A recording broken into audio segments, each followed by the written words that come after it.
Today's daf yomi is Sotah daf Tezayin, Sotah 16. We're going to start on the bottom of Tesvav Amabez, 3 lines from the bottom. And we're exciting a brisa, or it says Tanya Idach. Pasuk says, Umina Afar Asher Yiyeh, that the Kohen is supposed to take the earth that will be on the floor of the Mishkan, and he's supposed to combine it with the water from that was put into a pottery utensil and give it to the Sotah woman to drink. So the Gemara says, what do we do from the fact that the pasuk states Umina Afar Asher Yiyeh Bekarka Mishkan?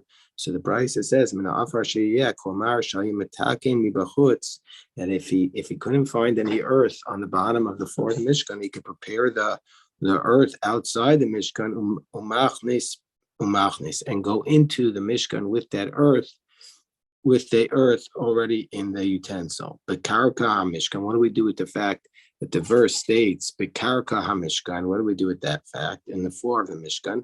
So Isi ben Yehuda Omer, Isi ben Yehuda's explanation is it means Lahavi Karka, on top of 16a, Lahavi Karka Shilo no Vigivon Ubeis Olamim, to say that this law takes place not only in the floor of the Mishkan, but also when the Mishkan was in Shiloh.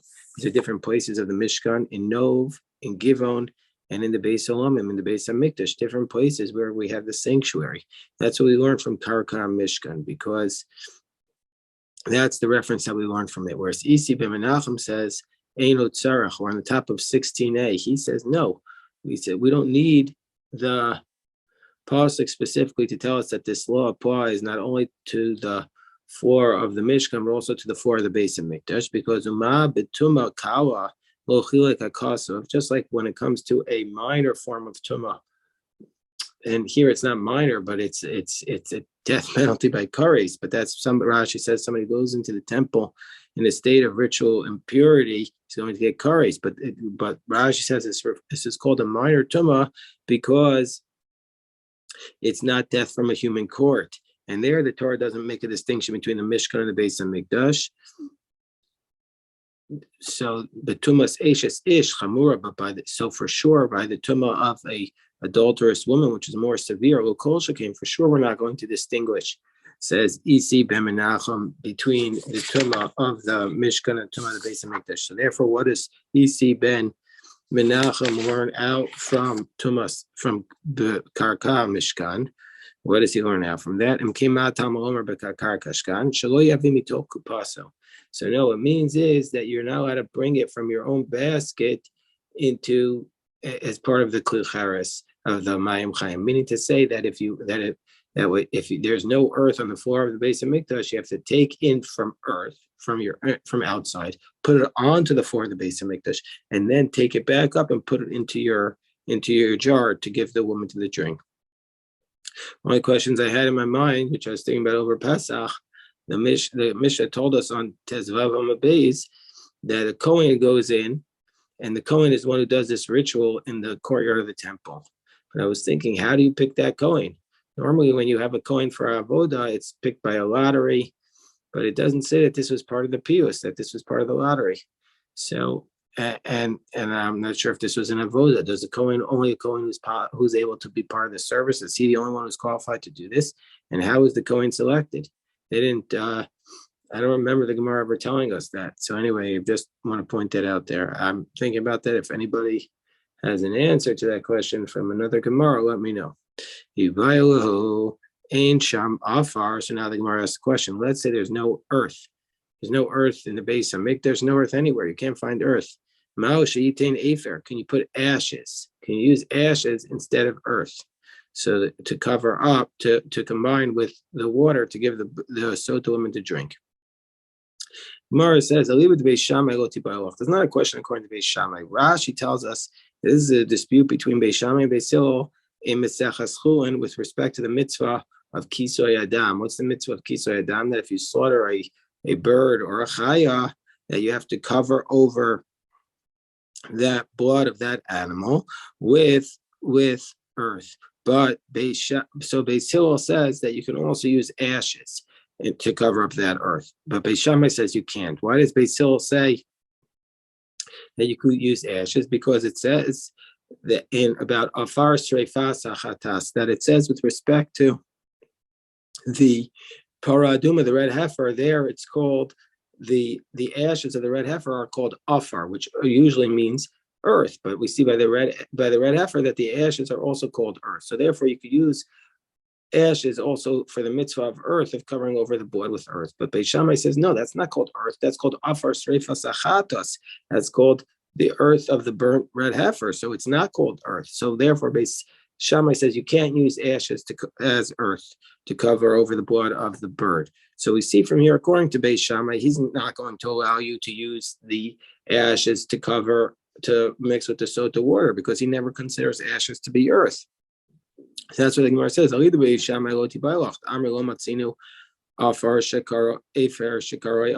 think that the ashes are called earth, but according to Beis Hillel, the Amri Matzinu Efer Shekaroi Afar. Beis Hillel says we know that ashes are called earth. What would he say? Would he say Afagav the Ikri Afar Hacha Bekarka Mishkan Ksiv? Would he say that even though ashes are called earth, here it says specifically with the floor of the Mishkan, it needs to be real earth and not ashes? Or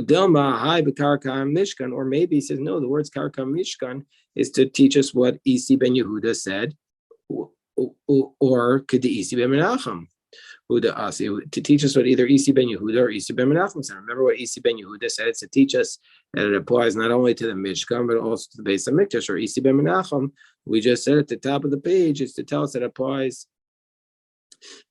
that you don't need that you need to take it from the earth when you bring it into the Mishkan, put it on the floor, and then bring it back up to put it into the jar. So the Gemara wants to know the answer to this question. So can you use ashes, according to Beis Hillel, to mix with the jar of water that you give to the Sotah woman? Or does it need to specifically be earth? Tashma, Adam Rabbi Yochanan Mishemer Bishmal. So he says, B'shlosha makomos halacha ukevas mikra. In 3 places, a halacha, a rabbinic teaching, overrides a biblical verse. An incredible point. In three places, a biblical verse, a rabbinic teaching overrides a biblical verse. How could rabbinical teaching override a biblical verse? In 3 places, we learned that that's what happens. What are the 3 places? HaTorah Amra Ba'afar, V'halacha B'chol Davar. The Torah tells us that you have to do kisei adam with earth, but the halacha says with everything. It doesn't mean everything. And anything that you could grow plants, vegetation in. Meaning to say even lime or even crushed bricks. So that's what Rashi says. So that's one case. It doesn't have to be specifically earth for the mitzvah of kisei adam. Number 2, Torah Amra B'tar. The Torah says that a Nazir is not allowed to shave his head with a razor. The halacha b'chol davar. The halacha isn't anything. You can't cut your hair on your body, on your head, with anything, not just with a razor. Anything that's sharp. We learned this in Mesechus Nazir, even a plane. And then the third thing is Torah Amra Sefer. The Torah says that you have to write a get. If a man writes a bill of divorce for his wife, he needs to write it in a sefer, in a scroll. You can write it on anything. You can write it on a piece of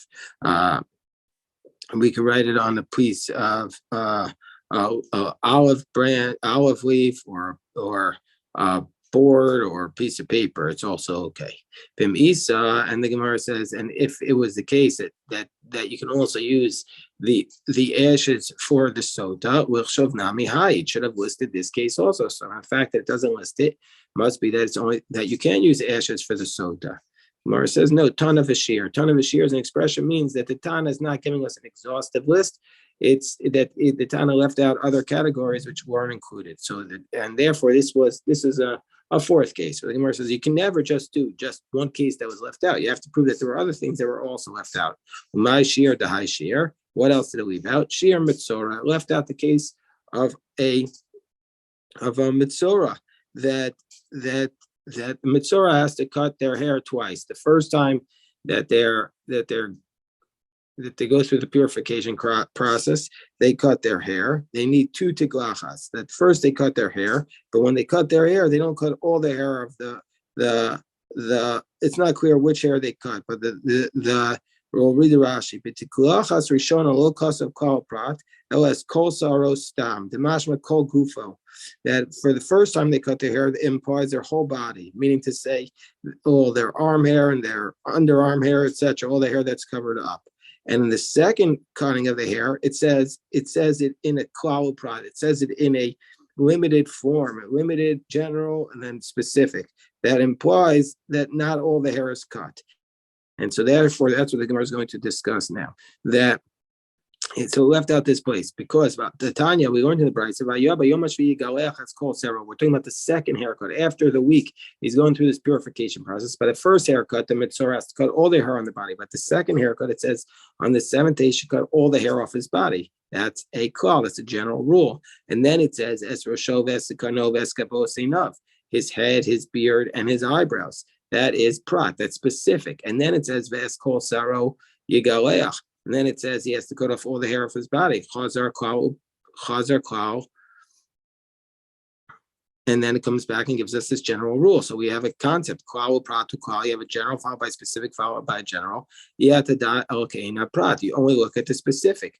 Ma prat mefurash makom kinos say, or just like the specific is something which is a place where hair is gathered up together. It's not just a stray hair on your body, vinira, and it's a part of the body which is regularly visible. Av kol makom kinosei or vinira. So too, what's the hair that you need to cut off? You need to cut off from this during the second haircut of the mitzvah, any part of your body which is the hair is gathered up and visible.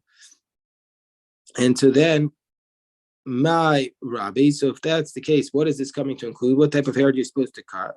Rabbi Sarah Regline, the hair on your legs, which is gathered up together and it's visible. My miet the base as shachi the kue gufe, and it's limiting the underarm hair, which is not visible, and also the hair random hair around your body that you don't have to cut. But so even though that's the halacha by the second mitzvah, you're not required to cut that hair. But helchasam megaleach. But nevertheless, we learned that for the halacha is that you need to cut all the hair off your body, just like a gourd is smooth.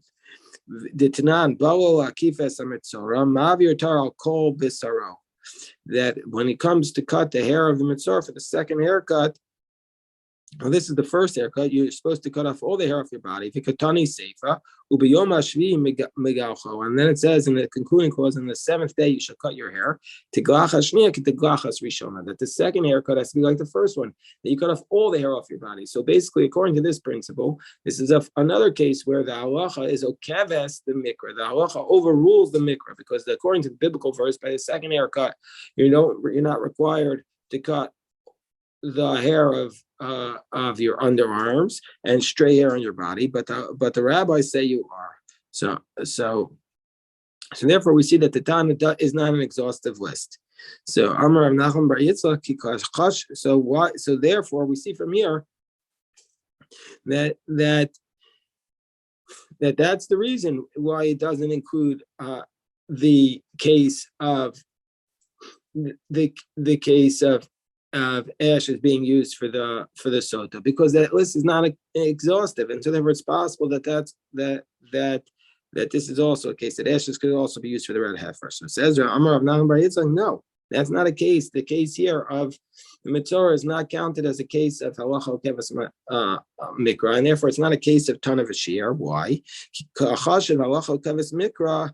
When the Torah counts, when the statement, this brace accounts the halacha okeves mikra, well, it's not a brace. That the statement of Rabbi Yochanan in the name of Rabbi Shmuel, I guess it is a brace, but doesn't say it as the Tanya. It says this statement of halacha okeves mikra, when the Torah counts it, that kikachashav halacha okeves mikra ha okeves midrabanan.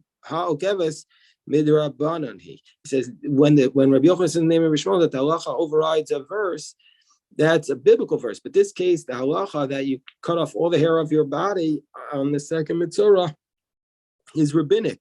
The idea that idea is rabbinic, meaning to say that this is midrabanan.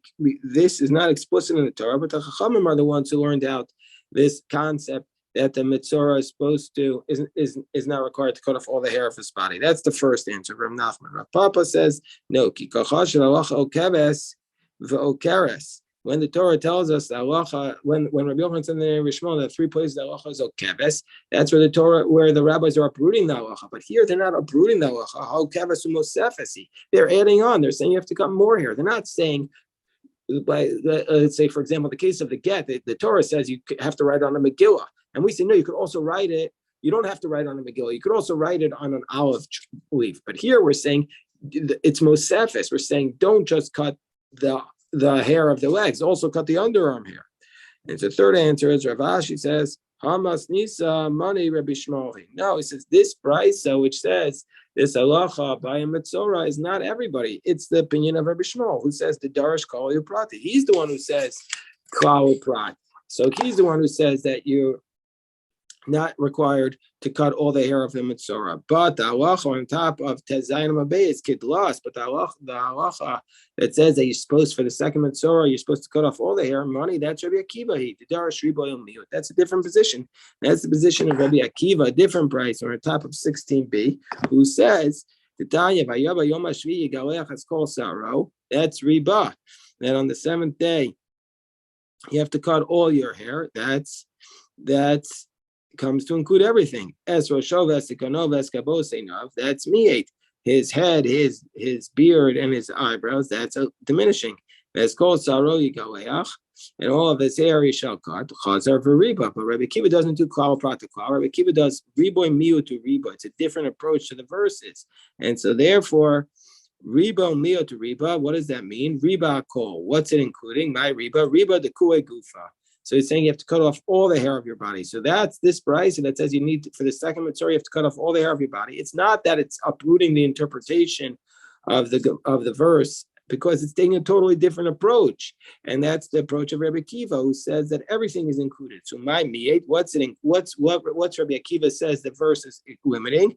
Miyet seir shebetoch hachotem. It says that you don't have to cut the nose hair. That's what Rabbi Akiva says the verse is coming to teach us. That the mitzvah doesn't have to cut the nose hair off its body. Maya Haviala, what was the conclusion in the end? How do we say that you're allowed to use ashes to mix with the water of the sotah if you don't have any earth? So the Gemara explains, Tashmad Amar Funa Barashi Amar Rav Ein Sham Afer, maybe if you have no earth, maybe Rakvuvis Yerak Umikadesh. Then you can bring us the Rakvuvis of Yerak. What's Rakvuvis Yerak? You could bring like the dust that comes from decayed vegetables. So, and the Gemara explains, Rakfuvis, we take out the words Velohi. Rashi says we don't include that in our text. Rakfuvis Yerak Hudave Afar. Afer lo Ave Afar. So the Gemara's conclusion is that the decayed vegetables, that's considered earth, but ashes are not considered earth. So you can't use ashes for the water of the Sotah. And then the Gemara explains, you're supposed to take this earth and make it visible onto the water. There are 3 things that need to be seen. Afar Sotah, the earth of the Sotah woman, when you add the earth to the mayim chayim, to the water, that earth needs to be visible. The Efer Para, the ashes of the red heifer, which are mixed with the mayim chayim, that's mixed with the water that's made to make the mechatas, the ashes of the red heifer. And then the third is verok yivama, the spit of the yivama. The yivama, when she separates herself from her husband's brother, that she spits on the ground. That spit needs to be visible. Mishum Rabbi Shmuel Amru, he says af dam tzipor, also the blood of the tzipor. What's this a reference? So this is a reference to the purification process of the mitzora, where you take the bird and you take 2 birds, and one of the birds you slaughter and you put it into a utensil with mayim chayim, and then you're going to dip the cedar wood, the hyssop, the crimson thread, and the other bird into that mixture. So Rabbi Shmuel is saying that the blood of that bird of the mitzora also needs to be visible. My time with Rabbi Shmuel. What's the reason why Rabbi Shmuel says the blood of the tzipor of the mitzora has to be visible? Because it says v'taval osam v'dama tzipor. It says you dip them in the blood of the tzipor. So the other bird and the hyssop and the cedar wood are dipped into the blood of the tzipor, needs to be visible. V'tanya b'dam, and you dip it into the blood. Yachol badam v'lo b'mayim. I might think you only have to dip it into the blood and not the water. Tam omer b'mayim. But it also says to dip it into the water. I might think in the water and not the blood. Tam omer badam, but it says in the blood. So okay, it said. So how do you do it? Maybe mayim shadam tzipor nikar. And you bring the water where the blood of the bird is visible, and that's what it has to do. You have to bring you have to dip. You have to slaughter the blood of the bird into water that's visible, where it will be visible. And how much water are you required? Kama revius. It needs to be a quarter lug of water. If it's too much water, then the blood will not be visible. For Rabbanan, the rabbis who don't say that the blood of the bird needs to be visible, says ahula gufe. That's to teach us, no, that you need to mix it with water, not that it's to teach us you need to mix it with revius dam. Ahula gufe da'ari kam rachmana atbil badam uvemayim. The Torah is telling us dip it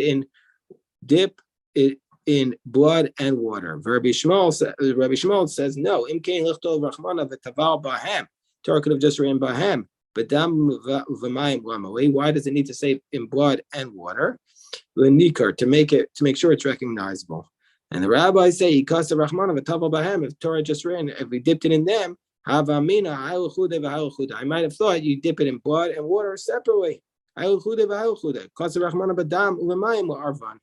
that they're mixed together. Rabbi Shmuel says no, arvan, to tell us that the blood and water need to be mixed together. We have a different verse. Why? Because it's ksiv, because it says it says you shall slaughter the one bird. So that's to teach us that they need to be in one vessel. Rabbanan if the rabbi said if it's just from that verse, I might have thought that you need to just slaughter the bird next to one utensil, and then hold the veins, and then receive it in another vessel. I don't know why you would have had that thought, but that's what the Gemara says. Kamash Milan, that's not required. So now the Gemara asks another question. Let's say the bird is so big, you have a quarter lug of water, but let's say it's a bird that's too big, and so therefore there's so much blood in this bird that it's not going to be visible in the water. Or katan, or let's say you have a bird that's so small, and then the quarter lug of water overwhelms the water. So meaning to say, so in the first scenario, the water is not visible because there's too much blood. In the second case, the blood is not visible because there's too much water. What's the law? So that's what he says. That's the question Rabbi Yirmiyah asks. I think Rabbi Yirmiyah, the Gemara's response to Rabbi Yirmiyah by saying, so he says, didn't I tell you already? Don't take yourself out of the halacha. Where did he say this? Where did he say lava minolach? Where did he say to this? Where did he tell this to him? So, okay, I forgot the daf because I don't remember everything, obviously. But Rabbi Yirmiyah is the one who asked the question when we learned elsewhere that if a chicken is 50 or bird is 50 amos outside, then it's then that bird is outside of, it's considered a wild animal and not owned by the person anymore. So Rabbi Yirmiyah says, what if it is 1 foot in and 1 foot out? And the rabbis threw him out of the base medrash for that. So this is the same Rabbi Yirmiyah who's now asking the question, what if the bird has too much blood for the water or too little blood for the water? And so Rabbi Zera responds, I already told you, stop asking, don't start questioning the shiurim, the amounts, the sizes that the rabbi said. But tzipor drawer shiur rabbanon, the rabbis are talking about, the rabbis estimated this was what's called a tzipor drawer. A drawer literally means free, but why is it called a tzipor drawer? Because it should, Rashi says, because it dwells in the house like in the field. That's what the Gemara in Beitza tells us, and Rashi tells us that it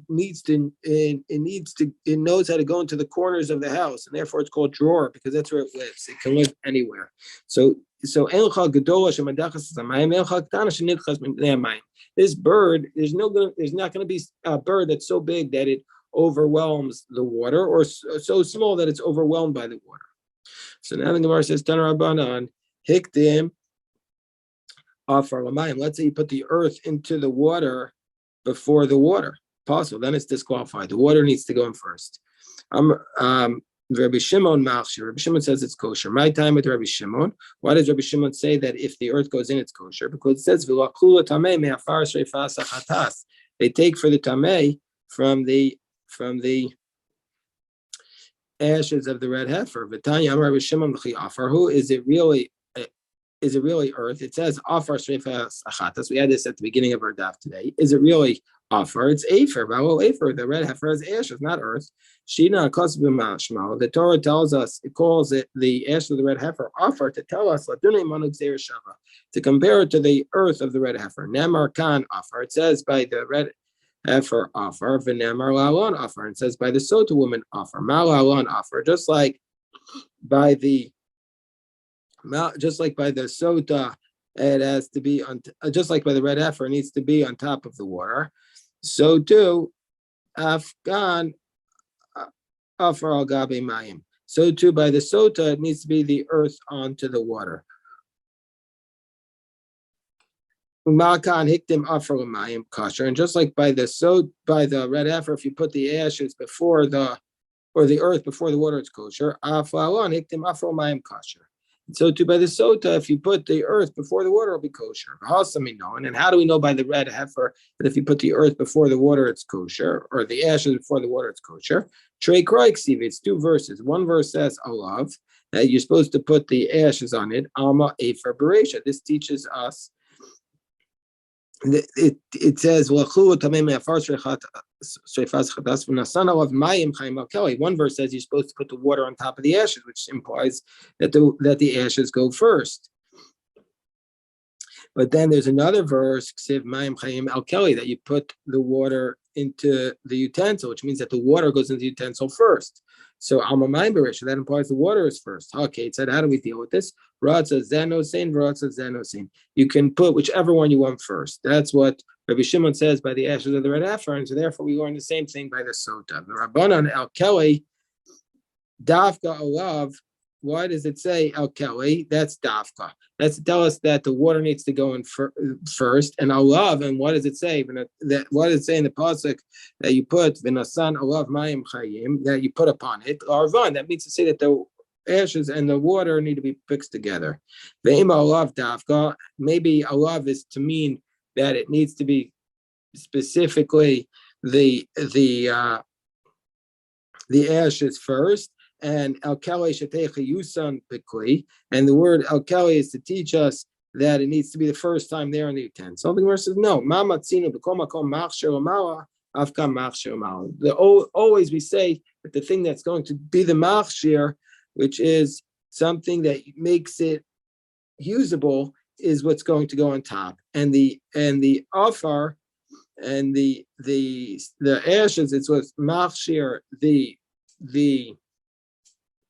the water, and the earth is what's machshir the water, and so therefore it has to be on top, and so therefore, or afkan machshir mouth, therefore it needs to be on top. So I'm going to stop the recording, just go over some schedule. Okay.